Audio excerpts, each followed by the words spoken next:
Hi, y'all. My name is Anna Kalingo, and I am your host for Womb Warmer, a podcast for mothers and mothers in waiting to share their stories, from the highs and the lows to the joy and the heartache, and to bring hope, encouragement, and a bit of levity to all you amazing women out there.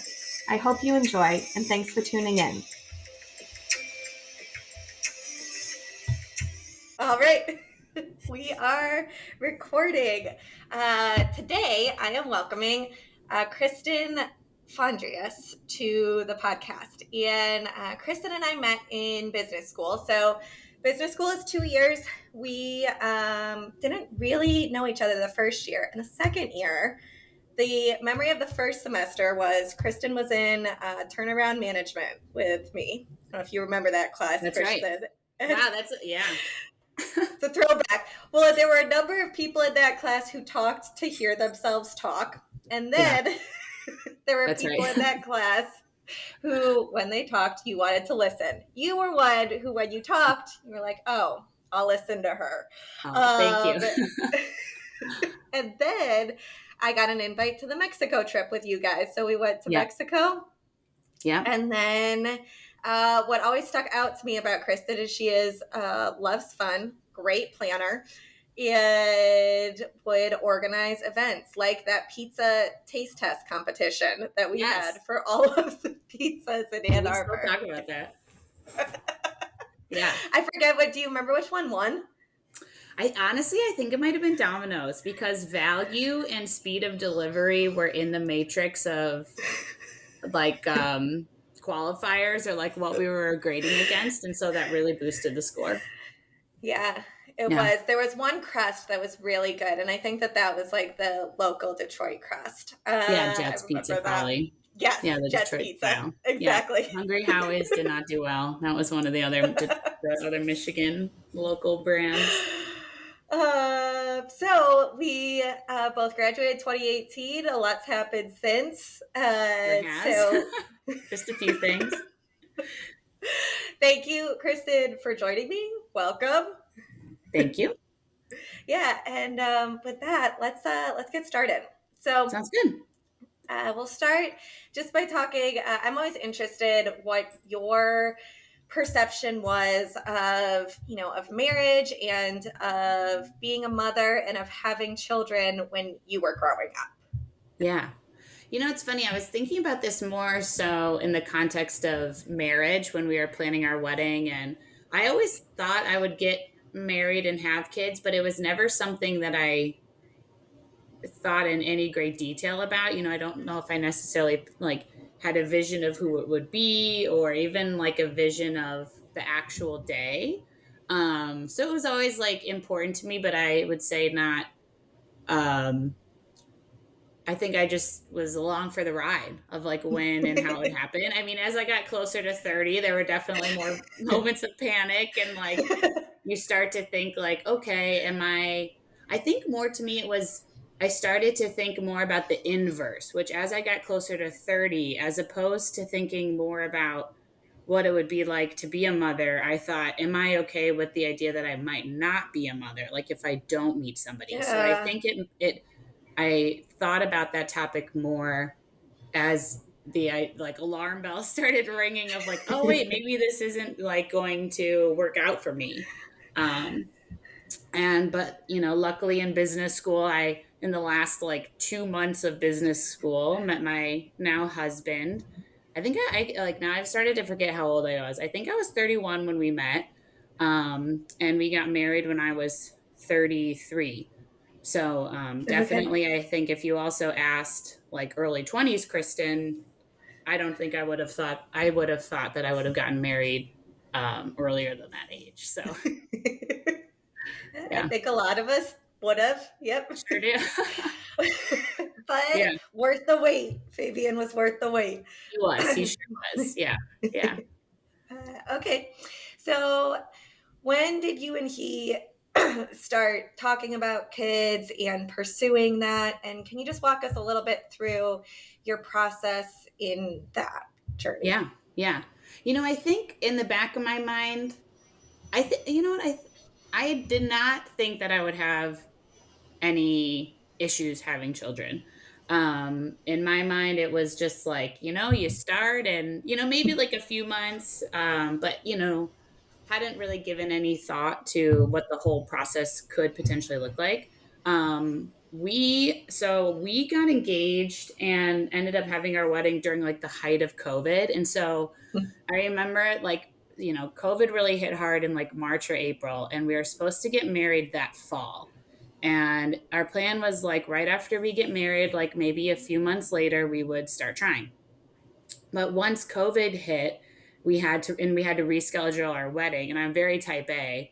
I started like matrix, like trying to like create, carry and homeland board of like, okay, well, if the wedding date's here and like we start trying here and we have the baby here, like I even like got out a blank piece of paper and like made this cute little illustrated timeline of like, okay, we have the baby in this month, and then our postponed wedding will be in like 2022, all these like things where I look back and I'm like, oh God, was I naive about like the whole journey we were about to, to embark on. Um, so we ended up getting married in August in like a small backyard wedding with all of COVID. And, decided to try, uh, pretty immediately after then. Should I just go into my full timeline or? Yeah, let's Okay. dive in. Okay, we'll dive right in. So after our honeymoon in Galena, Illinois, because it was like, the very height of early days of COVID, we drove over to the beautiful rolling hills of the dairy country. Fancy. Um, yeah, very fancy. I had my IUD removed, all the things you're supposed to do of start to like give your body a couple of months to bounce back if you've been on birth control. And we start trying, and we were trying to thread the needle at this point because we had decided to have our big wedding because of COVID in December of that next year. And so I was like, okay, we have 3 or 4 months where we can start trying. And if we don't get pregnant in those 3 or 4 months, like we'll pause because I don't want to be 8, 9 months pregnant at this wedding. Um, so we tried and nothing happened. And then, as these like strange twist of fate types of things, the month that we quote unquote stopped trying, I actually got pregnant.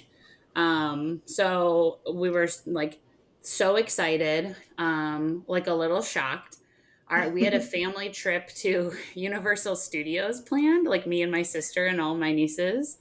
And so I remember having to tell everyone around like 5 weeks pregnant pretty early, just because Yeah. I wanted my nieces to know why I wasn't riding Escape from Grim Dark. um, and I also have this like, and it's a silly like superstitious sign, but I also had this. We like went out to ice cream the night that I took the pregnancy test and found out. We were like, we need to celebrate. Let's go get ice cream. And I was walking out of the ice cream shop, and all of the scoops of ice cream on my cone like fell on the sidewalk. And I fixate on that now because what ended up like around 8 weeks pregnant, I started to have some early signs that I was miscarrying. And so, went into the doctor and had an ultrasound. And it was clear that the baby's heartbeat was still beating, but it was slowing. And that's when I discovered that I had a, a lot of fibroids, and like every type of fibroids that you can have. You can have fibroids in your uterine lining, you can have fibroids outside of your uterine lining. I think there's a third type of fibroids. I also have those. And they had them in such a way that it kept my uterus from expanding, like it wasn't allowing it to grow. And so we gave it another week, but at that point, it was very clear that, we at that point, I had lost the fetus, and I had miscarried. And it's what's called a missed miscarriage. So at that point, I had miscarried, but my body didn't necessarily know it yet. And so that's when you get like different medical options of what to do next. And so I was given the option of DNC in the office. I was given the option of taking, the medication, the abortion pill, quote unquote, at home, or just waiting to see, like, eventually my body would figure it out. But that could take weeks. And I decided to go with the DNC option because for me, emotionally, the idea that like I didn't know at what point my body, I could just be like walking around or on a call with like a CEO, like in the middle of my workday, and all of a sudden, like I'm miscarrying, and emotionally and like physically, I was just like, I need to have this like bookend. You know what I mean? Like I need to just process and like kind of move on.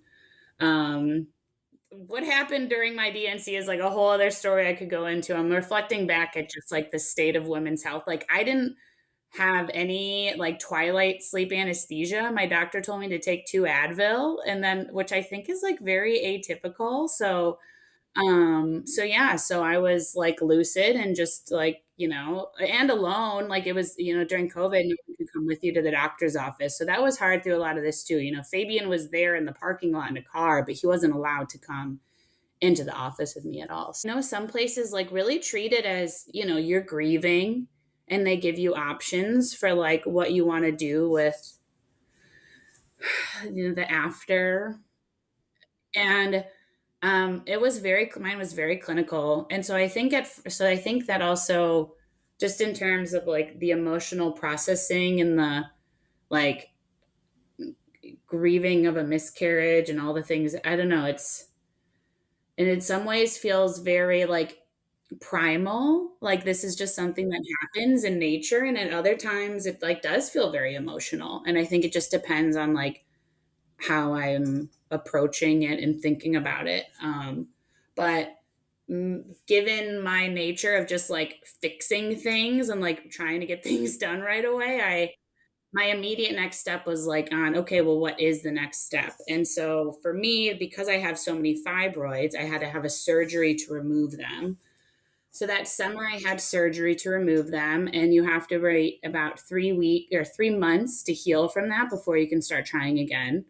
um, I had the surgery. I now am a very big fan of whatever drug they give you right before anesthesia, because I've now had this surgery like 2 more times. And so I was joking with someone the other day about whatever it is they give you right before anesthesia. If I were like an addictive personality, I think I understand why people enjoy that feeling more often. So yeah, so just to like wrap this like timeline up quickly, well, not that quickly, but so then we started trying again after I was like given the 3 month wait. And at this point, things started to get pretty emotional. This was where, for all the women listeners out here, and I know you and your own journey taking a long time, where every month that goes by, it gets harder. Every time your period comes, you're like, it's a whole new grieving process. And so we started trying again, and nothing was happening. And at this point, I knew I had what's called an environment issue. So it was about my womb and not necessarily like our ability to get pregnant. But 6 months went by and nothing happened. And so I was like, okay, let's just go see a fertility doctor. I'm over 30. I don't know. Like, I wanted, like, it's been, at this point, it had been a year of trying, um, including like the miscarriage and the surgery. And so I was, just anxious to become a mom. So then we went to see a fertility clinic, and one of our first, like tests they do is they give you another vaginal ultrasound to just, check the quote unquote environment. And I had another fibroid that they had to remove. So I had a second surgery, which then I had to wait and heal for 3 more months before we could start trying again. So I had a second summer of being able to drink and all the fun, although it was like, that was like my way of trying to make myself feel better. And so then once I was all healed, we decided to just like move directly into fertility treatments. I'm lucky in that my company covers them. And I just like emotionally was not at the point where just like trying to spontaneously get pregnant for another 6 months. Like I couldn't, my heart and my head like could not handle that idea. So we did one IUI round. For those listening who haven't gone deep into the data, if they're on their fertility journey, I think the like chances of getting spontaneously pregnant are like under 10%. It's like 6% or something like that.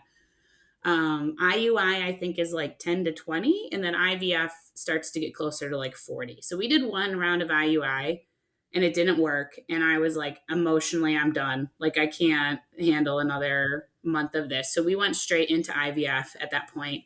I had not frozen my eggs, so we did an egg retrieval.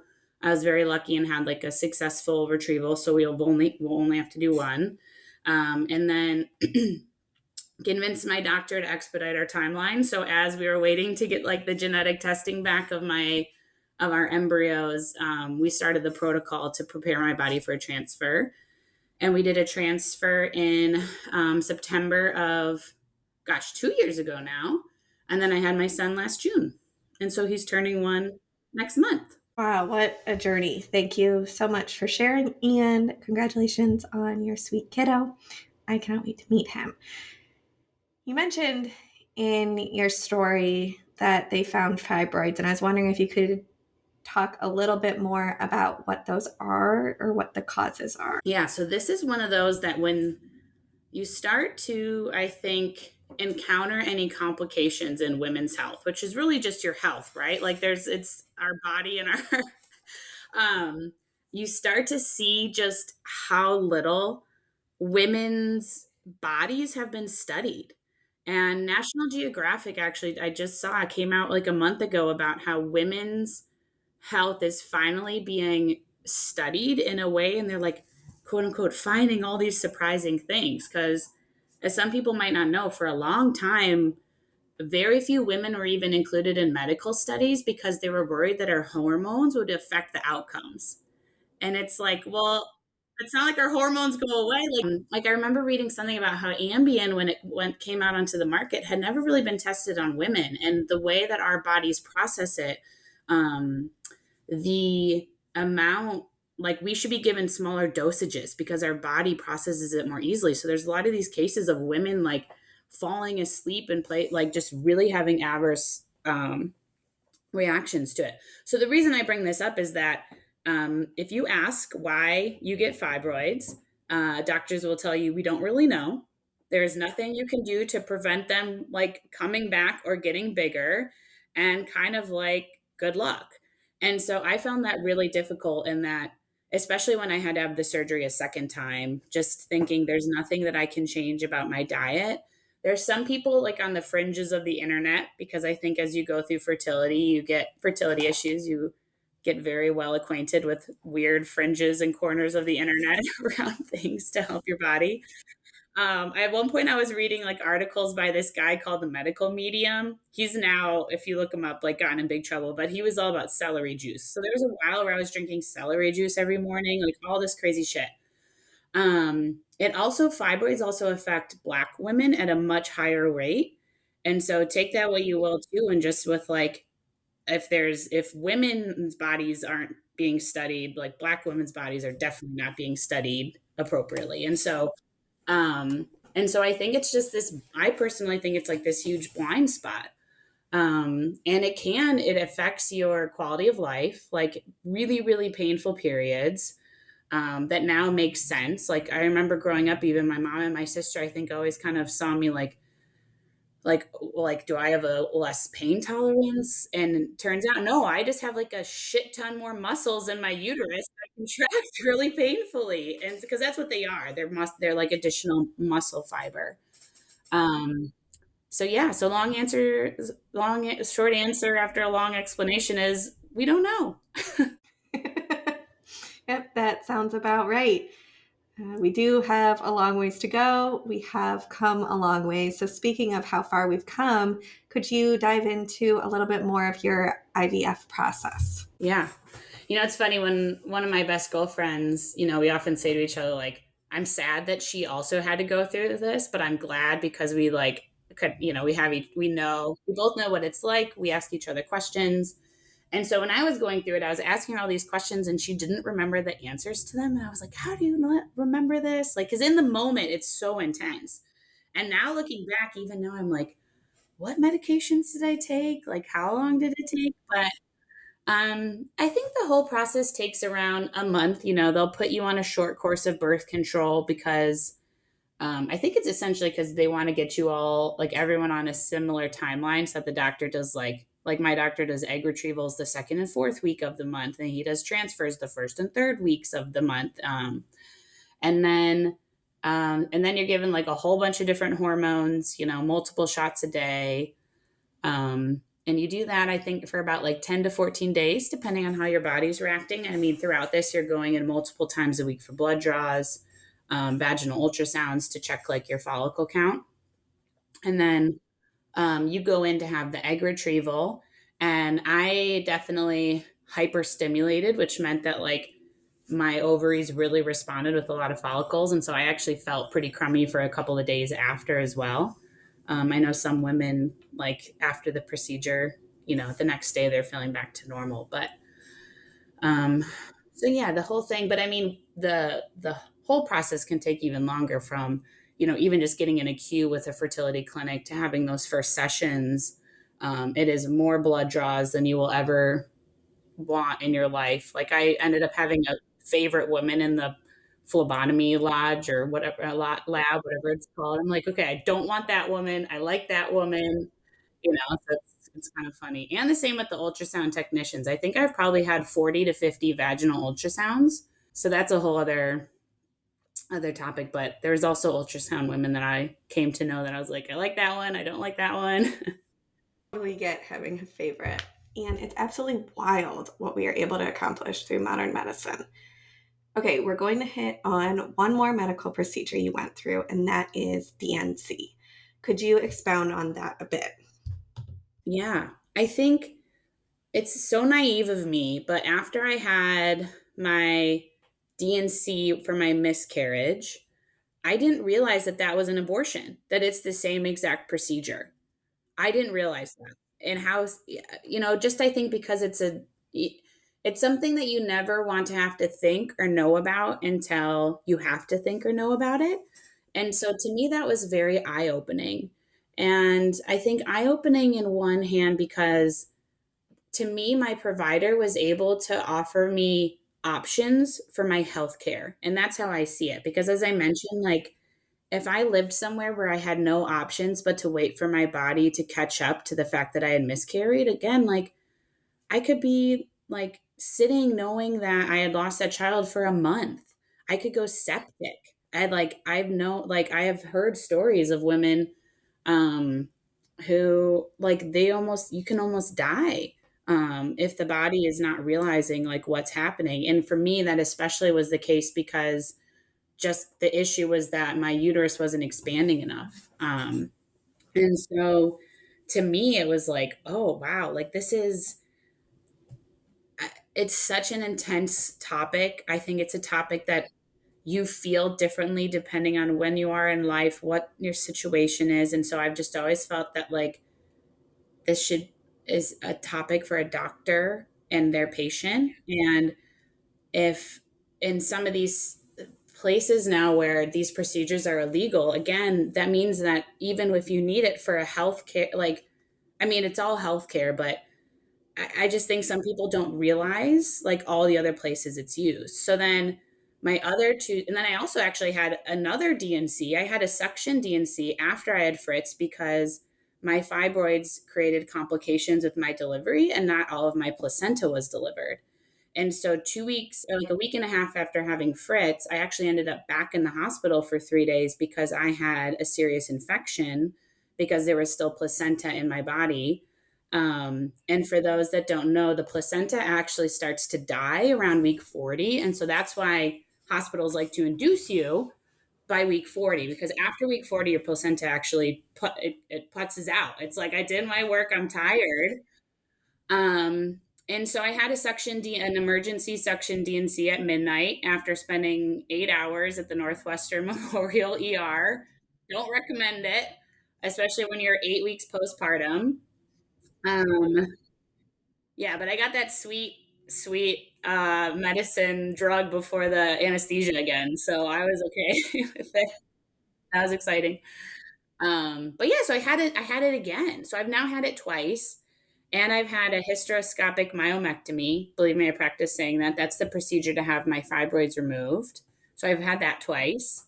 And I don't know, it just makes you realize that, these are also procedures that are needed in like a very, like, I had no idea that again, it was like a very similar procedure for removing retained placenta. So again, I wouldn't die. I was at the point where I was getting 104-degree fevers, shaking violently. I was so ill.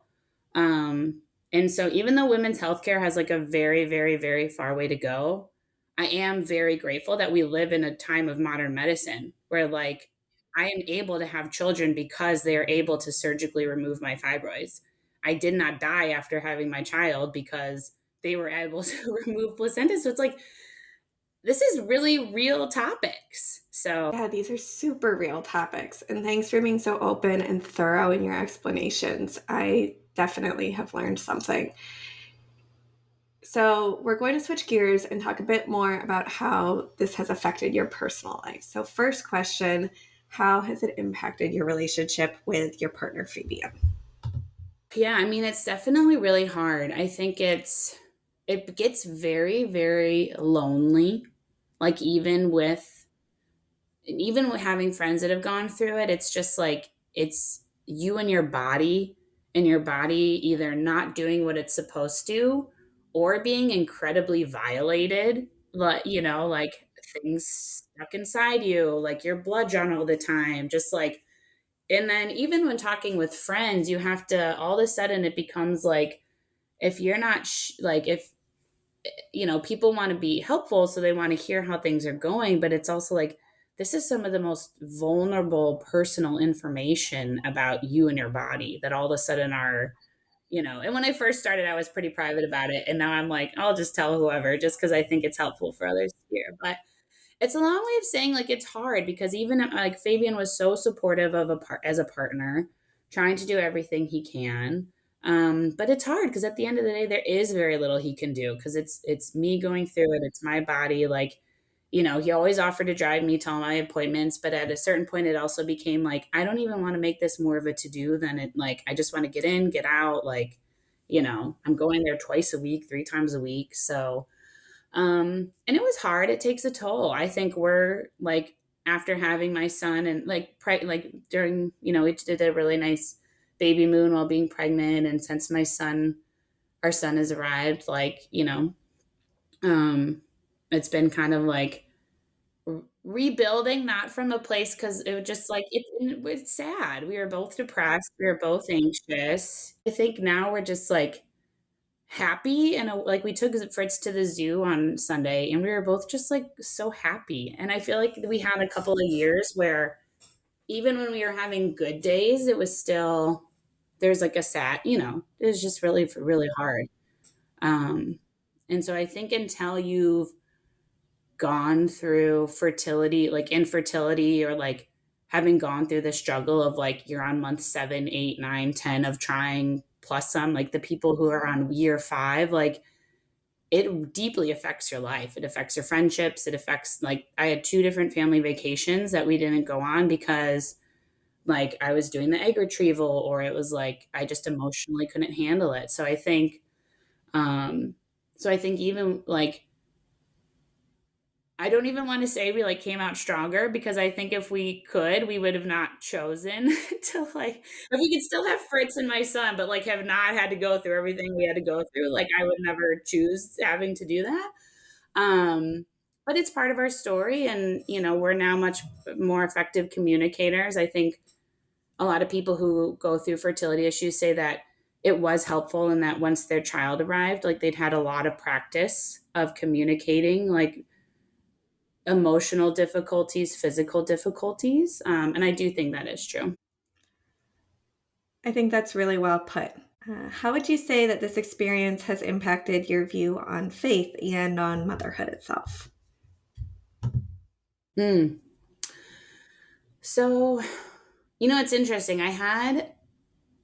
You hear a whole bunch of different comments from people who are trying to be supportive when you're when you're trying to conceive. There's a lot of memes on the internet about people saying just relax or don't stop trying so hard and then it'll happen. And it's like that happens sometimes. It doesn't always happen. Like, or, after a miscarriage, like at least you can get pregnant. And it's like, yes, it's true. And like, I even think that now with friends who have a miscarriage at their first. And it's like in my brain, I think that I'm like, do not say that. Do not say that. That is like not what someone needs to hear. And so the reason I bring it up is because, a few times people would say to me, like, well, maybe this was the journey you were always supposed to be on, or something that was like kind of faith based and implying that this was some other divine being's intention for me.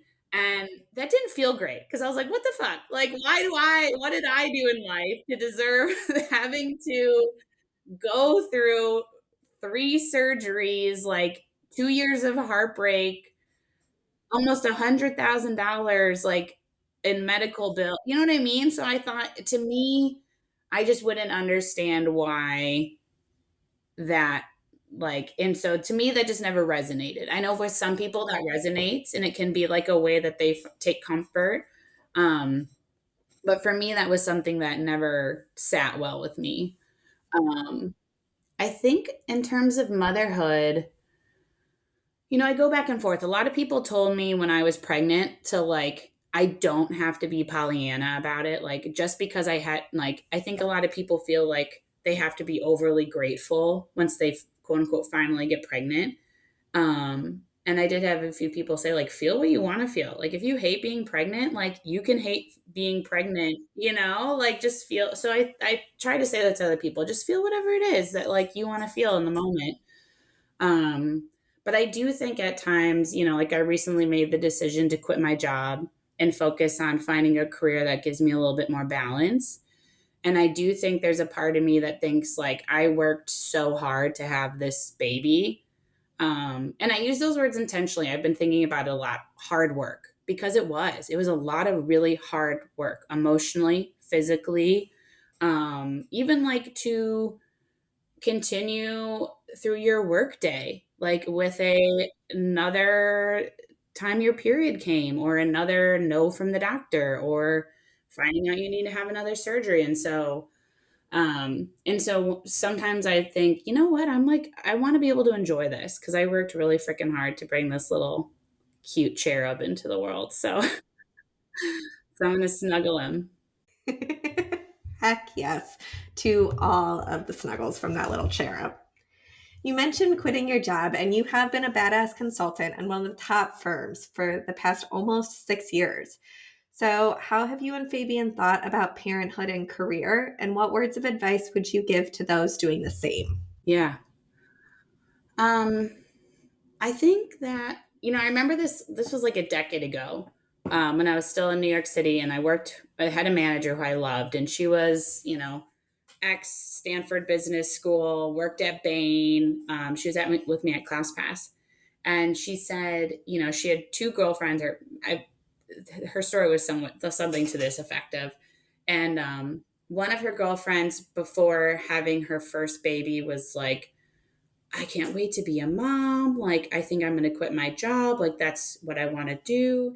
And after she had her child, she was like, okay, I love being a mom, but like, no, I need to still work. Like, I need that identity. I need that space.